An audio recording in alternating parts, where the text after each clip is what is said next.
مش عارف اجيبها لكم ازاي. بس في قصة بجد مؤثرة ومتعبة جدا. كان في واحد صاحبنا عاش 6 سنين ابتدائي، كل اللي كان بيحلم بيه انه يوصل جوابات صحابه المرتبطين لبعض.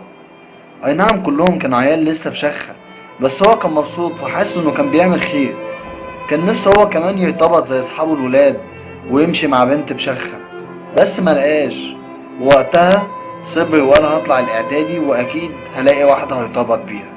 صاحبنا يا جماعة لما طلع الاعدادي لقى نفسه في مدرسة ولاد بس ما كانش معاه بنات. كانت حياته ناشفة قوي، ناشفة قوي لدرجة انه كان ساعات بيحكها في الدكة. كان الموضوع صعب.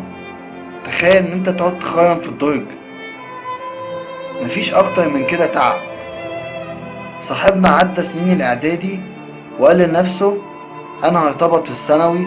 مرحلة الثانوي دي بتبقى اجمل مرحلة ارتبط فيها عشان اطلع كلية نتخطب.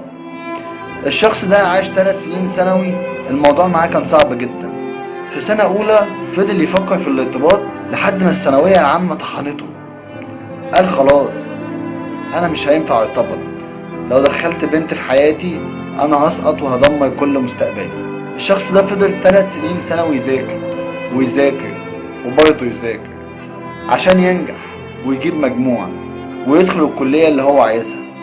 صاحبنا طول أجازة تالتة ثانوي عايش على حاجتين، على المية وعلى كلام اصحابه اللي بيقولوا له احنا هنخربها في الكلية وهنلاقي حريم داخلة طالعة زي الرز، وفي الاخر ملاقوش غير رجالة الامن في وشهم. الشخص ده طلع كلية سمع قرار وحش قوي، وان هما منعوا الاختلاط في الجامعات. وقتها الموضوع معاه كان صعب. صاحبنا انهار ودخل المستشفى. دخل مستشفى قسم تعبانين، قسم شرقانين يا جماعة. صاحبنا حرفيا هيموت بلبن. مش هينفع اوضح اكتر من كده عشان في بنات بتشوف الفيديو. يعني حس بصاحبنا بعد ما طلع من المستشفى وخلاص خد الصدمة بتاعت اختلاط الجامعات. قالوا له بعد كده وانت داخل الجامعة هتدفع فلوس. وقتها صاحبنا بجد انهار، ولا بنات ولا فلوس، انا عايش ليه؟ اول حاجة قالها انا عايش ليه.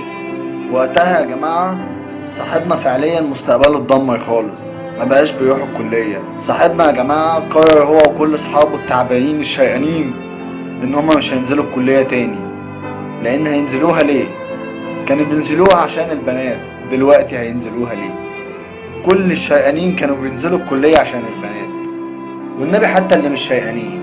فخلاص هينزلوا الكلية ليه؟ مفيش سبب ينزلوا عشان الكلية. من هنا باظ مستقبل كل الولاد. مش بس كده، البنات كمان.